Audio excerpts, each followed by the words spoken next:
El tema de hipertensión es un poquito largo, así que vamos a tratar de hacerlo lo más concreto para que ustedes puedan comprender las partes más importantes de este programa.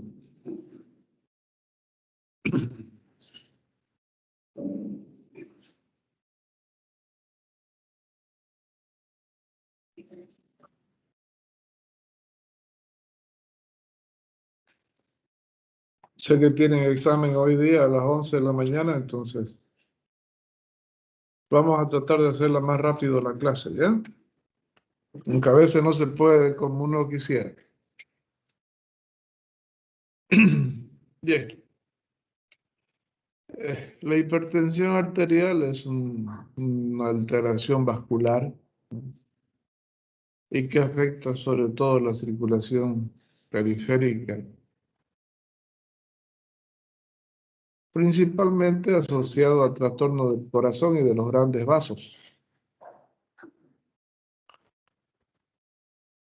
y que se manifiesta justamente por ese efecto de aumento en la presión arterial sistólica o de la diastólica, y en algunas ocasiones de ambas, ¿no?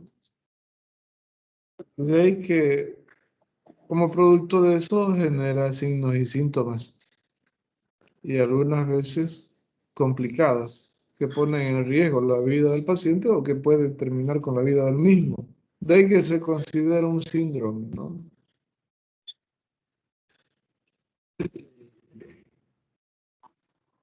La hipertensión arterial puede ser primaria o puede ser secundaria. Se denomina primaria, idiopática o esencial porque aparentemente no se identifica la causa que induce la subida de la presión arterial.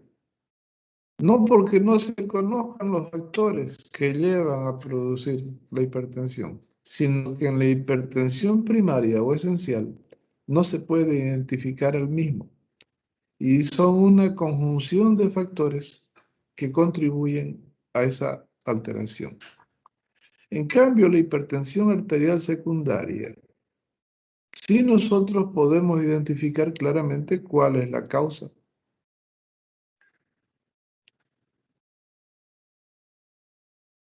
y podemos hacer el tratamiento adecuado y controlarla sin ningún problema.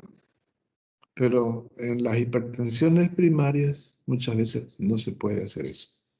De ahí que tenemos que utilizar una serie de medicamentos, generar una bomba para poder controlar. Y a veces, aún así, utilizando 4, 5, 6 medicamentos, no se consigue hacer. Por su evolución, la hipertensión puede ser leve, complicada o maligna. La hipertensión leve es aquella que por lo general muchas veces no se le identifica o no da manifestaciones y que puede durar hasta 10 años sin generar ese efecto, hasta el momento que empieza a manifestarse, porque ya algunas alteraciones, sobre todo a nivel renal. La hipertensión moderada o complicada generalmente ya nos da problemas y ya hay trastornos, sobre todo a nivel de las arteriales. Hay una hiperplasia de las mismas, hay un engrosamiento de la íntima. Y en la complicada se produce una necrosis de la íntima debido a microinfartos aneurismas que se producen en la misma, asociada a efectos degenerativos, y que terminan generando la ruptura de esas arterias y generando los procesos o los famosos aneurismas que determinan en accidentes vasculares.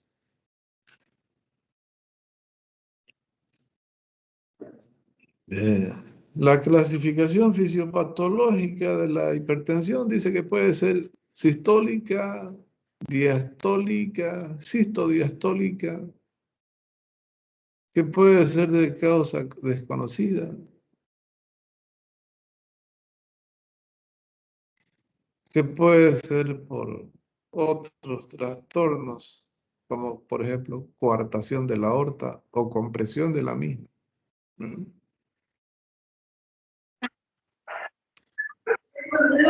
Sistólica. Por favor, Jason, su micrófono. Sistólica es cuando va a expensas de la máxima. Diastólica es cuando principalmente la mínima. Y sistodiastólica es cuando son las dos, ¿no? Bien. En condiciones... Por favor, Gilson, su micrófono. Lo voy a sacar de clase.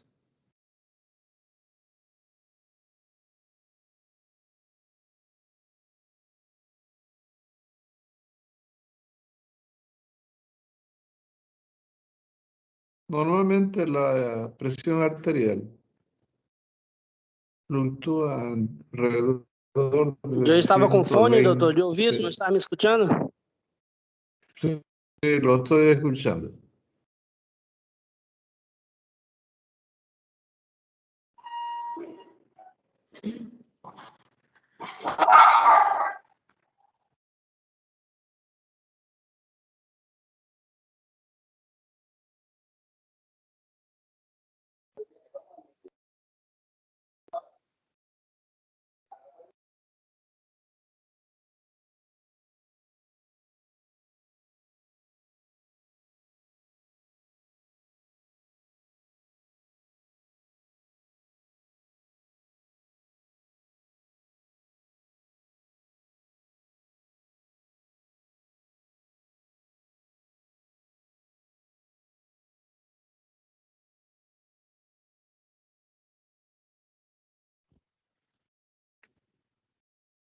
Disculpen, tengo un par de enanos acá que son escandalosos.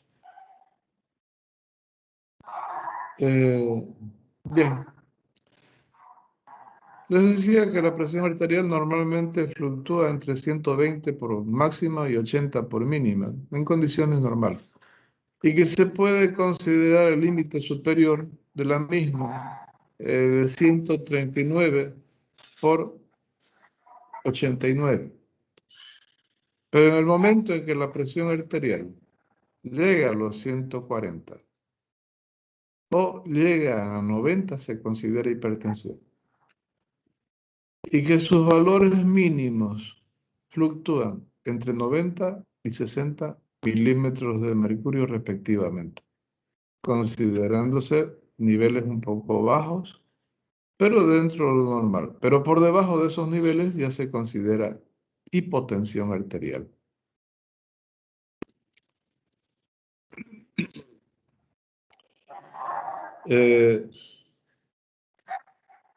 La presión arterial está regulada normalmente por algunos factores que se pueden afectar y que pueden contribuir al aumento de la presión, tanto sistólica como diastólica o ambas, ¿no?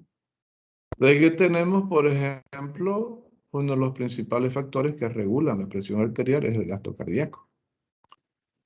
Un gasto cardíaco aumentado nos va a generar un mayor trabajo del corazón y un mayor bombeo de sangre, lo que origina una mayor resistencia de las paredes de la aorta a dejarse distender y nos va a producir un aumento en la presión sistólica, una disminución del gasto cardíaco nos va a generar un mayor grado de relajamiento y de un estado de semicontracción de la pared arterial, no volviendo a su estado normal. De ahí que nos puede producir un aumento en la presión diastólica en algunos casos, y en otros casos nos puede generar una baja total de la presión, tanto sistólica como diastólica. El flujo sanguíneo, un flujo sanguíneo o un volumen sanguíneo aumentado, nos va a originar un mayor esfuerzo del corazón para bombear esa cantidad mayor de sangre que les llega. Entonces va a inducir un aumento de la actividad inotrópica o fuerza contráctil para generar su eyección. Y ese volumen aumentado va a repercutir sobre la pared de la aorta que se va a oponer a su distensión. Y eso nos va a generar aumento en la presión sistólica. La disminución del volumen sistólico va a tener tendencia a generar esa relajación de las paredes y disminuir la presión arterial. La viscosidad de la sangre.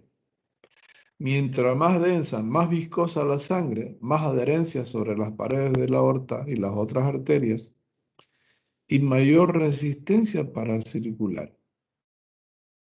Entonces, va a generar un mayor resistencia vascular y aumento en la presión diastólica, independientemente que la viscosidad de la sangre dificulta el desprendimiento del oxígeno y favorece la hipoxia, estimulando el efecto renina-angiotensina-aldosterona.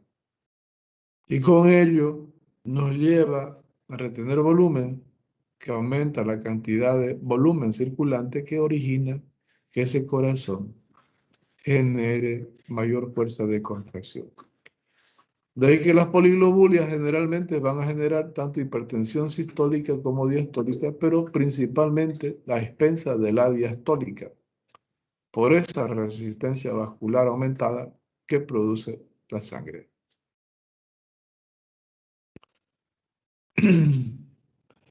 La elasticidad de las paredes arteriales es otro factor que regula la presión arterial.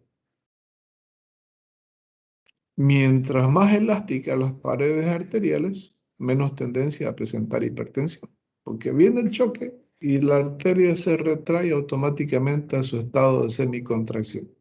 Pero cuando la elasticidad de esas paredes arteriales está disminuida por fibrosis, por calcificaciones, cuando la sangre choca por el impulso ventricular, hace que haga más esfuerzo, hace más resistencia y va a generar un aumento en la presión sistólica.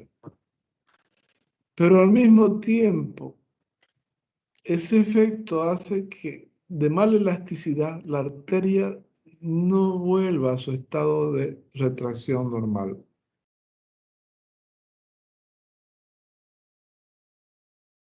Y nos induzca a presiones arteriales sistólicas altas con tendencia a presiones diastólicas bajas por la mala restitución de su estado de semicontracción.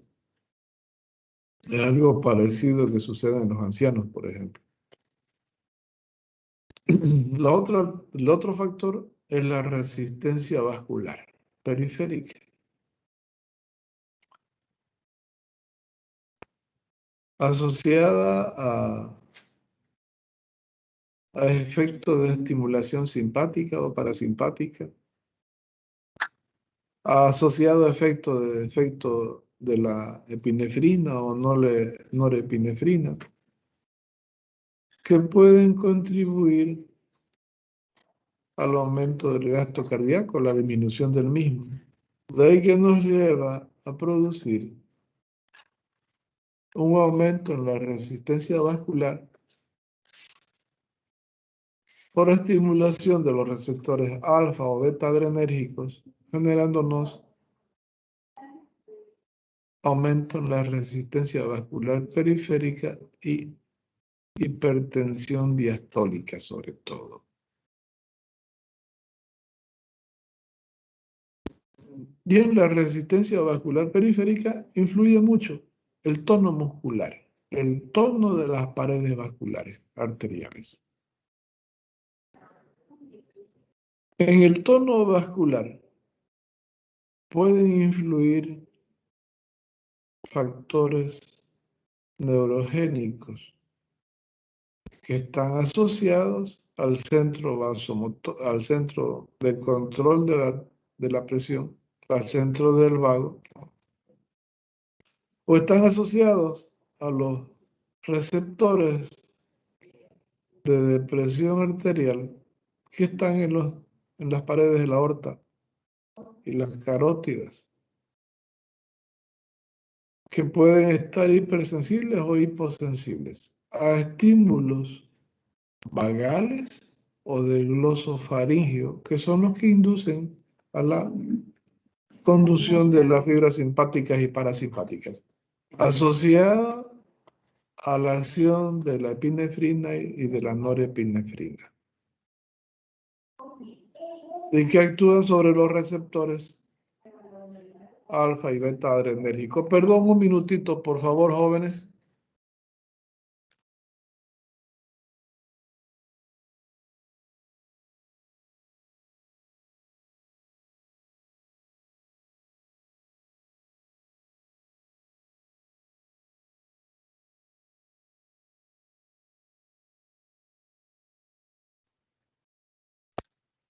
Bien. Entonces, esos son los factores nerviosos, como les decía, que pueden ser periféricos, asociados a los receptores aórticos y carotídeos, o que pueden estar asociados a el núcleo de control de la presión asociado al efecto simpático o parasimpático. Pueden haber factores químicos asociados a la acción del oxígeno, sobre todo, y el dióxido de carbono. Niveles altos de oxígeno inducen a depresión de esos centros aórticos y carotídeos e inducen a vasodilatación periférica, pero originan vasoconstricción cerebral central. De ahí que las hiperoxias generan ese efecto. Inducen efecto parasimpático y relajación de las paredes vasculares. La falta de oxígeno o el efecto del aumento del dióxido de carbono que inducen a hipercapnias o que nos presentan hipoxemias estimulan los quimiorreceptores aórticos, carotídeos y pulmonares y nos producen un efecto de vasoconstricción con estimulación simpática o parasimpática. Y nos llevan a vasoconstricción periférica, pero nos producen vasodilatación cerebral. Y eso explica la mala oxigenación que tiene el cerebro, la estimulación de los receptores vasculares y la aparición de dolor y la aparición de mareos, visión borrosa que podía tener una persona con mala perfusión cerebral. También existen factores renales. Los factores renales pueden estar asociados a la mayor o menor perfusión que tenga el riñón, mayor o menor oxigenación, y por lo tanto, la capacidad de estimular el efecto renina-angiotensina y estimular la liberación de aldosterona y cortisol, o asociadas a la producción de prostaglandinas de tipo E2, E1, G1, y a la mala producción de la prostaglandina A2 o la prostaglandina A. Las tipo E1, G1, D1 generalmente tienen efecto de vasoconstricción arteriolar.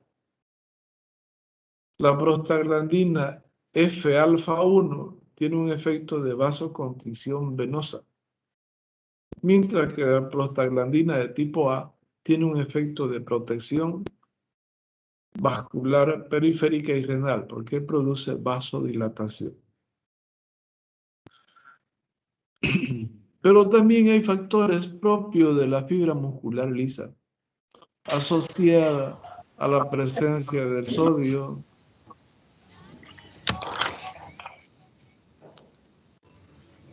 a la presencia del potasio, a la presencia del hidrógeno, a la acción de la actina, de la miosina o de la adenomiosina, que van a influir en ese proceso de desplazamiento de las fibras musculares una sobre otra en el proceso de contracción y relajación o el espasmo que ellas produzcan, asociado a ese efecto de polarización y repolarización vascular, inducido por la bomba de sodio y potasio, los niveles de calcio y los niveles de magnesio. Bien. ¿Alguna pregunta hasta ahí?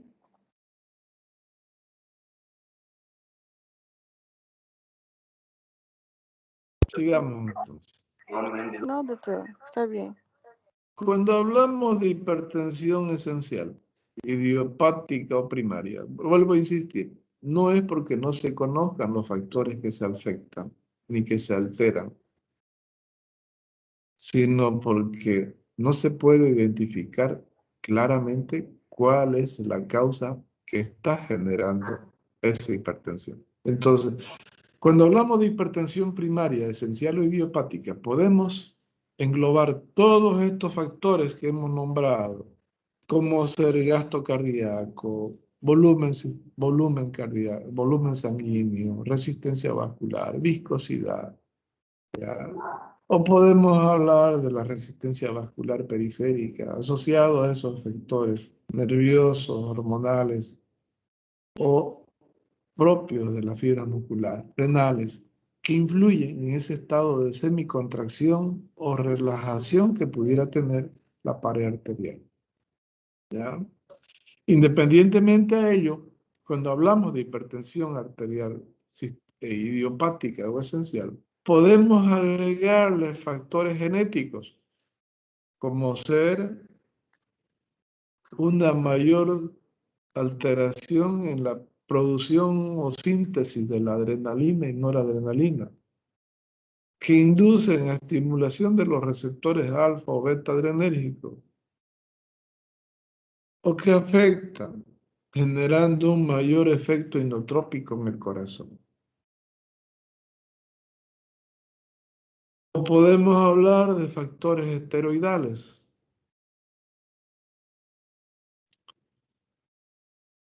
asociados a la acción de la glándula suprarrenal en forma independiente o mediados por efectos hipofisarios o del angiotensina 2, o por el efecto de estimulación simpática, que nos van a generar una mayor liberación de aldosterona y cortisol, produciéndonos retenciones de agua por efecto de retención de sodio, y que nos llevan, debido a esa hiperosmolaridad que produce, a mayor liberación de hormonas antidiuréticas, generándonos aumento de la presión hidrostática, generándonos dilatación vascular y mayor resistencia y sobrecarga cardíaca.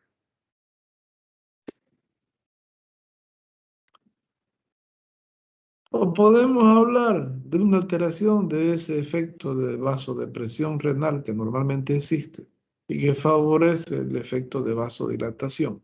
Y que cuando se afecta, no hay quien bloquee a los factores que inducen a la contracción, mediado por la acción de las prostaglandinas.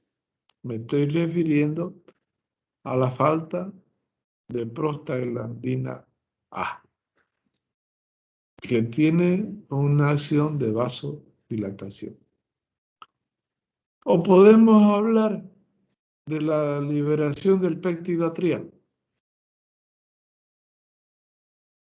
El aumento del péptido atrial bloquea la acción de la aldosterona y facilita la dilatación vascular y perfusión renal, permitiendo el escape de líquidos, la pérdida de sodio, disminuyendo la osmolaridad y facilitando la contracción vascular.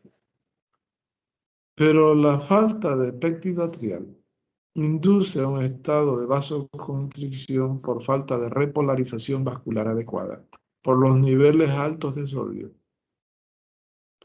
Induce a mala perfusión renal, llevándonos a una liberación anormal de renina, activación de angiotensina y estimulación de la suprarrenal.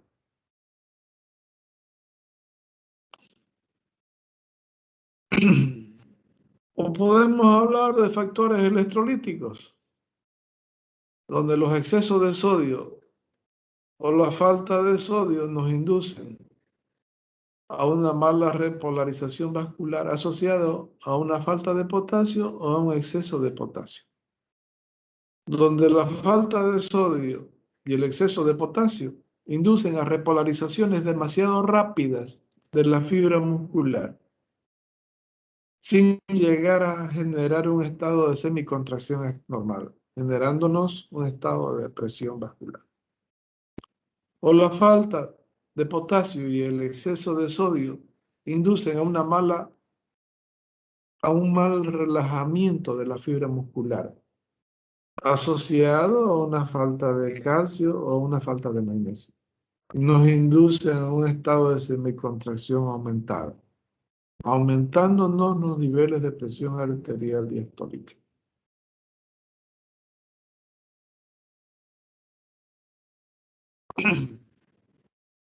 O podemos hablar de factores hormonales, ¿no? Donde los niveles de cortisol y aldosterona también inducen ese efecto de retención de sodio y mala repolarización vascular. O un exceso de ACTH que induzca a una mala,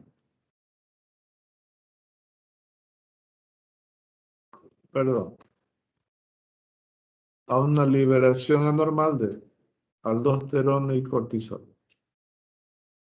O aumento de la actividad tirotóxica por un aumento de la T3 o de la STH, que aumentan la actividad metabólica, induciendo mayor gasto cardíaco, generando un aumento de la presión sistólica. O un aumento de la hormona de crecimiento que nos induce hipertrofia cardíaca, dilatación cardíaca y mayor volumen, con un aumento del volumen sanguíneo, generándonos mayor esfuerzo cardíaco y mayor resistencia vascular, generándonos hipertensiones sistodiastólicas.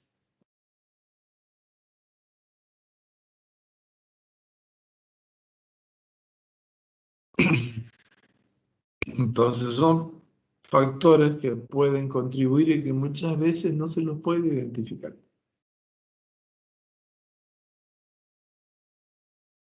La edad, por ejemplo, es fácilmente identificable.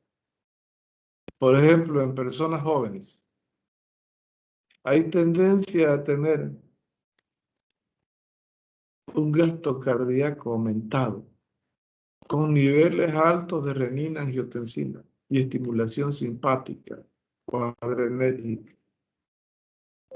y principalmente de norepinefrina, que estimulan los receptores alfa y beta adrenérgicos, inducen a un mayor trabajo cardíaco y que tienen teóricamente una resistencia vascularmente periférica normal que contradice el efecto de hiperestimulación simpática adrenérgica o parasimpática. Pero tienen mayor trabajo cardíaco, de ahí que generan hipertensión sistólica. O las personas de edad media que tienen una actividad metabólica física más baja que un joven, donde el gasto cardíaco disminuye y tienen un aumento en la resistencia vascular periférica, con niveles altos de renina-angiotensina, asociado a efectos adrenérgicos, sobre todo beta-adrenérgicos. O en personas ancianas que tienen una resistencia vascular exageradamente alta, que induce aumento en la presión diastólica, asociado a un efecto de la mala perfusión que genera la alteración y la degeneración de las paredes vasculares, sobre todo la afección renal, de que los ancianos tienen tendencia a deshidratarse fácilmente independientemente de que no toman líquido, y eso induce efectos de estimulación del efecto renina-angiotensina-aldosterona por mala perfusión renal, con niveles elevadísimos de angiotensina 2 y de renina. Los obesos. Los obesos tienen un mayor volumen corporal, tienen mayor volumen sanguíneo, tienen mayor trabajo cardíaco y pueden tener una menor resistencia vascular siempre y cuando sus paredes arteriales todavía no se hayan calcificado, no se hayan fibrosado, asociado a problemas de hipercolesterolemia o hiperlipidemia que pudiera generar. Porque cuando eso se produce, ya empiezan a generar resistencia vascular aumentada. Pero en forma inicial es el volumen sanguíneo y el gasto cardíaco aumentado los que generan hipertensión arterial. ¿Ya? Otros efectos, por ejemplo, las mujeres muchas veces utilizan anticonceptivos. Y los anticonceptivos son en base a estrógenos. Y los estrógenos inducen a la síntesis anormal de una 5-globulina que lleva a mayor síntesis de renina y angiotensina a nivel del hígado. O inducen a una mala función del hígado con una mala depuración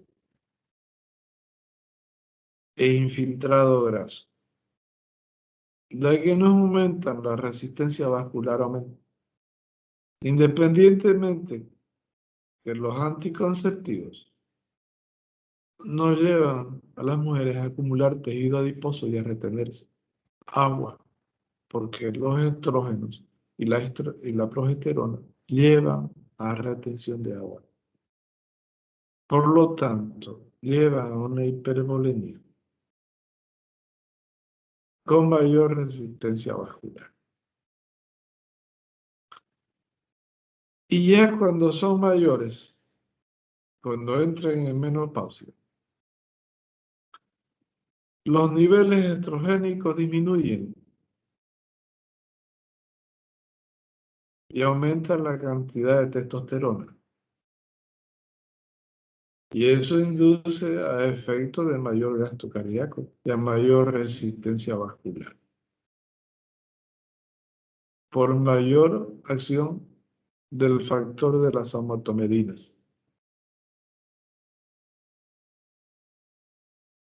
Y también las lleva a generar cierto grado de hipertensión arterial, sistodiastólica.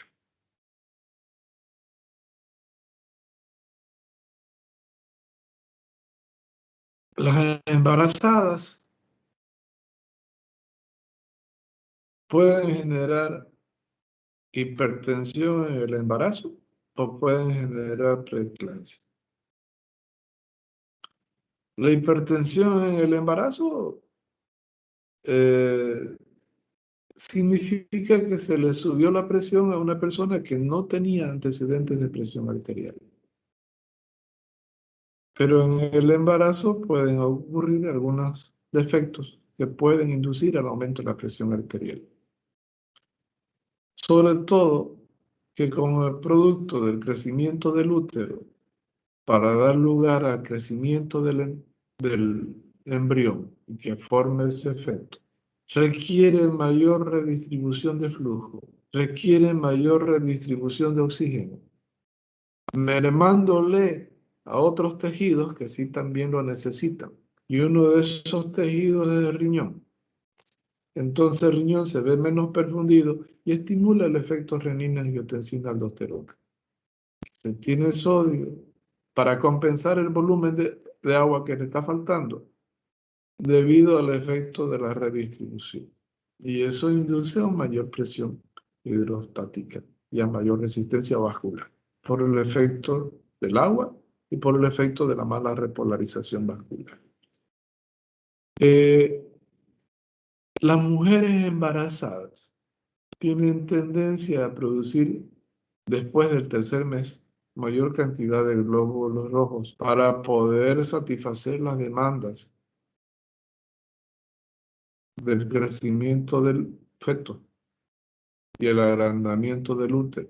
Entonces, inducen a liberar mayor producción de glóbulos rojos. De ahí que generan una eritremia, que también es un factor para generar cierto grado de viscosidad que induce a aumento de la presión arterial. Pero también la embarazada puede sufrir daños de la membrana basal producto de ese aumento de la presión arterial debido a la mala perfusión. Y al generar eso, genera pérdida de proteínas a través de la orina. Y pierde osmolaridad plasmática, induce a menor perfusión y afecta también el efecto renina-angiotensina. De ahí que aumenta de forma exagerada su presión hidrostática y extravasa líquidos hacia el espacio intersticial. De ahí que la mujer embarazada que hace preeclampsia no solamente va a tener hipertensión, sino que va a tener proteinuria por la presencia de proteínas anormales en la orina, va a tener edemas debido al desplazamiento de líquidos por la mayor presión hidrostática en relación a la presión oncótica. La mujer embarazada, debido a la compresión del útero a nivel pélvico, genera éstasis sanguíneo-venosa en miembros inferiores, que facilita la microtrombosis y la lesión de las paredes y la extravasación de líquidos. De ahí que inducen a edemas y a tromboflebitis. Y eso también induce a menor retorno venoso hacia el corazón y la menor redistribución. De ahí que induce el efecto de la estimulación del efecto renina-angiotensina-aldosterona. Y estimula la estimulación de los receptores simpáticos y parasimpáticos de la aorta carótida. Las mujeres embarazadas, debido a esos procesos de coagulación vascular venosa que se producen, tienden a generar depósitos de fibrina que afectan la circulación y que puede quedar después y nos inducen a una mala circulación periférica con hipertensión arterial. Entonces, son un sinnúmero de factores que pueden contribuir, pero que en ciertos tipos de pacientes, como veíamos, son específicos y que se pueden determinar. Por ejemplo, en los jóvenes, en los mayores, en los ancianos, en los obesos, en el hiperaldosteronismo primario y secundario. Se puede saber qué es el efecto de la aldosterona o del cortisol, independientemente que si es primario o secundario. Lo mismo pasa en el síndrome de Cushing, que nos llevan a hipertensiones citodiastólicas. Y en el hiperaldosteronismo primario también. tanto en el síndrome de Cushing como en el hiperaldosteronismo primario. Debido a ese efecto de aumento en la osmolaridad y el desplazamiento de líquidos hacia el intersticio, pero tienen mayor gasto cardíaco. Y eso induce a la liberación de péptido atrial.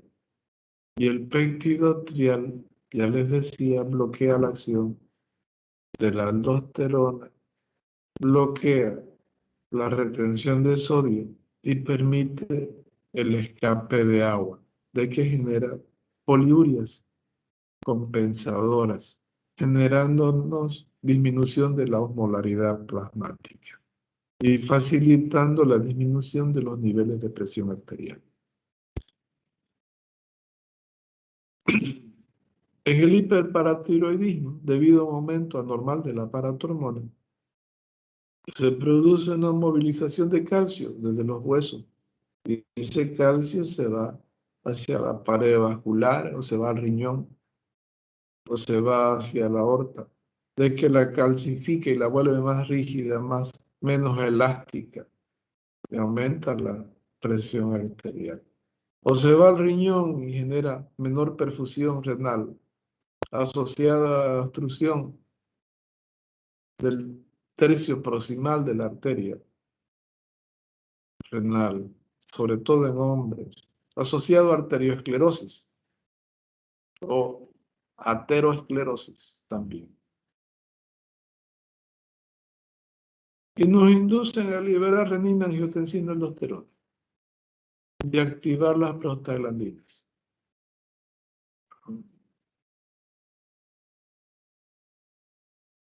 O en las mujeres se produce hiperplasia del tercio distal de la arteria renal, generándonos una mala perfusión renal.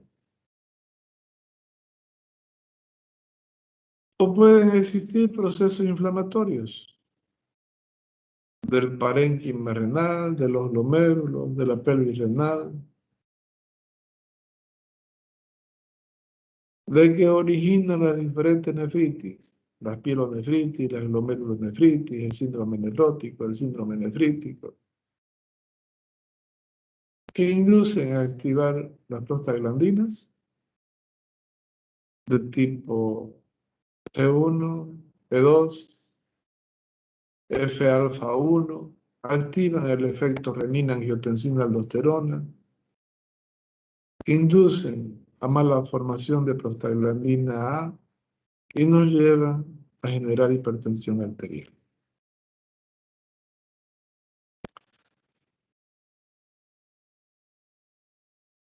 De ahí que los trastornos renales pueden ser parenquimatosos o pueden ser vasculares o renovasculares. Los parenquimatosos están asociados a procesos inflamatorios de riñón, a efectos degenerativos de riñón, asociados o no a efectos vasculares, cardíacos, hepáticos, pancreáticos, neurológicos. Pero los efectos renovasculares o vasculares de riñón están asociados netamente a una mala irrigación y una mala perfusión del riñón, induciendo a niveles altos de renina, angiotensina, aldosterona.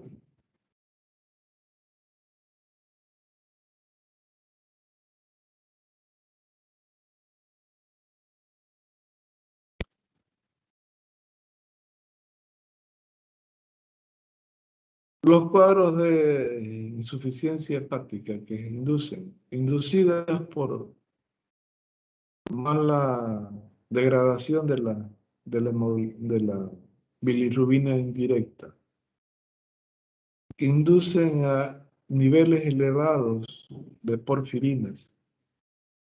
Y las porfirinas son irritantes al torrente vascular y son irritantes al sistema nervioso central.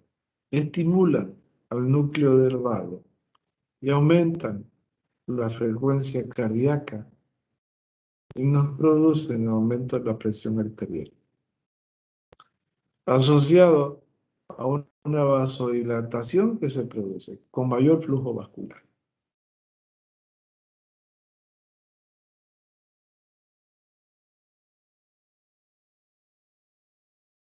En la acromegalia pasa lo mismo que en el gigantismo. Una mayor actividad metabólica mediada por la hormona del crecimiento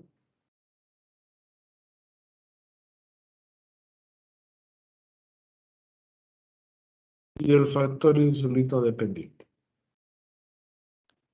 Una mayor actividad de la hormona tiroidea que llevan ese gasto cardíaco aumentado con mayor volumen, con mayor viscosidad sanguínea y mayor resistencia vascular.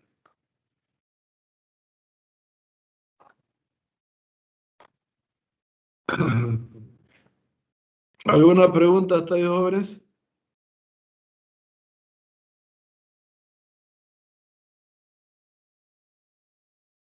No, doctor, muy bien. Muy complicado, ¿no? Un poquito, voy a tener que revisar de nuevo la materia. Bien, después se los voy a pasar yo el tema para que ustedes lo puedan leer, ¿ya? De ahí que vemos que la hipertensión primaria es una mezcolanza de todo. Entonces no podemos decir cuál es la causa. Pero la secundaria podemos decir perfectamente cuál es la causa. Entonces es mucho más fácil tratar una hipertensión secundaria que tratar una hipertensión primaria. Los signos y síntomas que producen pues son cefaleas, visión borrosa, tinnitus, acufenos, fosfenos, mareos, síncope, coma por ABC borrágico o ABC isquémico, taquicardias, dolor torácico, palpitaciones, como producto de la mala perfusión mecánica, como producto del efecto inotrópico, dronotrópico y cronotrópico que está aumentado. Con eso aumento la presión sistólica y diastólica, que ya es la característica. Con trastornos en la perfusión renal, generándonos ciertos grados de oliguria, retención de líquidos, aumento en la presión intravascular y aparición de edemas duros por lo general.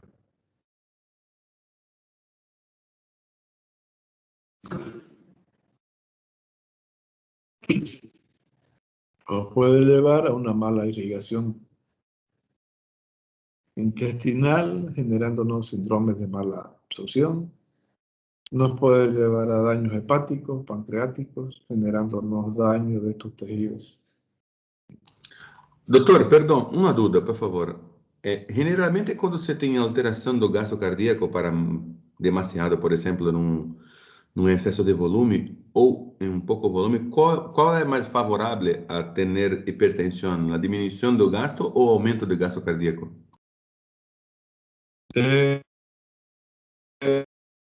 Disminución por lo general es lo propio a una relajación de las paredes del ventrículo y eso se refleja sobre la pared de la aorta. Entonces eso nos lleva a una hipotensión arterial. El aumento del gasto nos lleva a un estado de semicontracción más activa del músculo cardíaco y de la aorta. Entonces eso nos lleva a hipertensión arterial. Pero hay casos donde el efecto parasimpático genera un efecto de relajación vascular. ¿Ya? Que si bien hay gasto cardíaco disminuido, pero el efecto parasimpático induce a un efecto inotrópico positivo. Y eso nos puede generar hipertensión arterial, sobre todo sistólica. Algo parecido sucede con las valvulopatías, sobre todo de la insuficiencia aórtica. Veíamos que el exceso de volumen, la dilatación y la hipertrofia del ventrículo generaban una salida brusca de sangre que generaba distensión de la aorta y generaba hipertensión sistólica, pero que la devolución del volumen hacia el ventrículo generaba una mala relajación del mismo, generando unas presiones afectadas. ¿Sí? ¿Le expliqué, Elielson?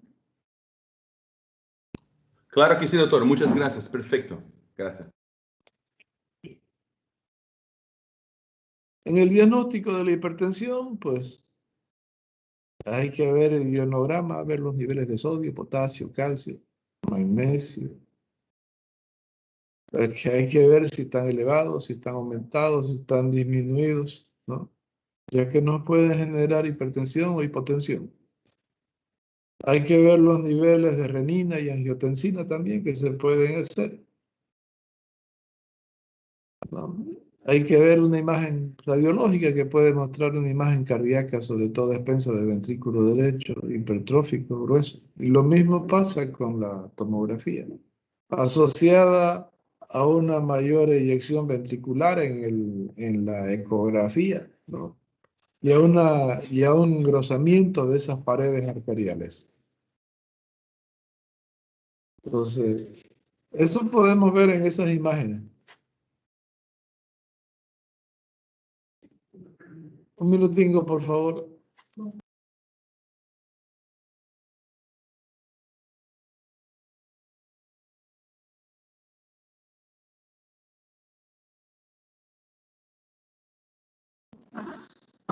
Entonces, eso podemos ver en la tomografía, en la ecografía, en la placa de rayos X.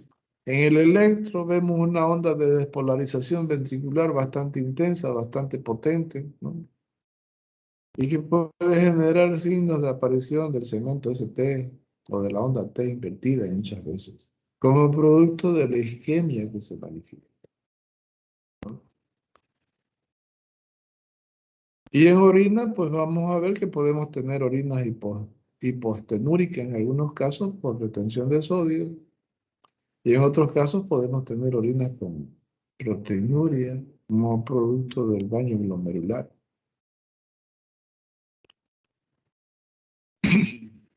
El tratamiento va a depender de cuál sea la causa, ¿no? Podemos utilizar vasodilatadores, podemos utilizar betabloqueadores, podemos utilizar diuréticos, podemos utilizar relajantes musculares, podemos utilizar bloqueadores de la acción de la aldosterona, bloqueadores de la enzima convertora. En fin, hay una serie de medicamentos que se pueden utilizar. Inclusive se pueden utilizar antidepresivos cuando la causa sea de tipo central. Todo va a depender de la sintomatología del paciente y el grado de complejidad que tenga. No olviden que la presión sistólica representa el grado de resistencia de la aorta a dejarse distender por el volumen que es eyectado por el ventrículo y la fuerza de contracción ventricular. Y que la presión sistólica representa el grado de relajación de la pared de la aorta en relación al grado de relajación del ventrículo hasta el final de la diástole. Entonces, esa diferencia es lo que marca la presión sistólica y diastólica. Y que la presión diferencial entre el 80 y el 120, esos 40, representa el grado de adaptación que tiene que tener el corazón para vencer esa resistencia, para que pueda cumplir esa función de bombear. Y que la presión del pulso representa el grado de consumo de oxígeno por los tejidos, debido a que es el que lleva la perfusión a nivel periférico.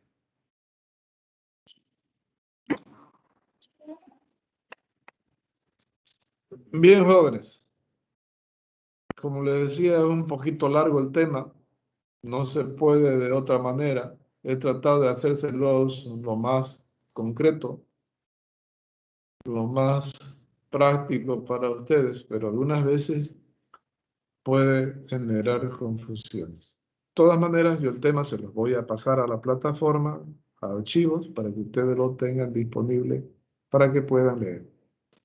Mientras tanto, pueden ir leyendo todo lo anterior. ¿Ya? Por favor, no olviden que el día 5 a las 9:35 es el examen. Por favor, búsquense un internet seguro, cárguense megas. No quiero pretexto de que vivo en el campo, que no tenía internet, de que no tenía megas, de que no tenía señal. Asegúrense, jóvenes, por favor. Porque ese día yo no voy a estar para estar prolongándoles la hora de entrega. Así que entreguen antes de que se cierre la plataforma, por favor. Eso significa 2 o 3 minutos antes. Porque no va a haber quien les abra la plataforma, si por si acaso se retrasan. Yo tengo que entregar las notas inmediatamente. Así que tomen sus precauciones, porque el que no entregue su examen o el que no dé examen queda a segunda instancia directamente. ¿Está claro? El contenido Doutor, no gracias. final, doutor, será todo avançado? ¿Qué dice? O contenido da terceira parcial será todo avançado ou só a Toda parte de... toda la materia que es. Toda la Ay. materia. Si ustedes me han escuchado hablar en este tema de hipertensión, he hablado de todo. He hablado de dolor, he hablado de alteración hídrica, he hablado de inflamación, he hablado de electrolitos, he hablado, incluye trastornos de anemia, incluye coma, incluye síncope, incluye todo. Graças, doutor.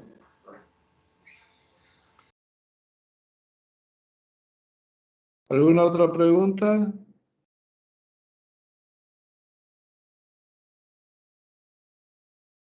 Bien, jóvenes, los dejo, que pasen un buen fin de semana, que tengan un buen examen, aquellos que lo tengan, que les vaya bien. Cuídense.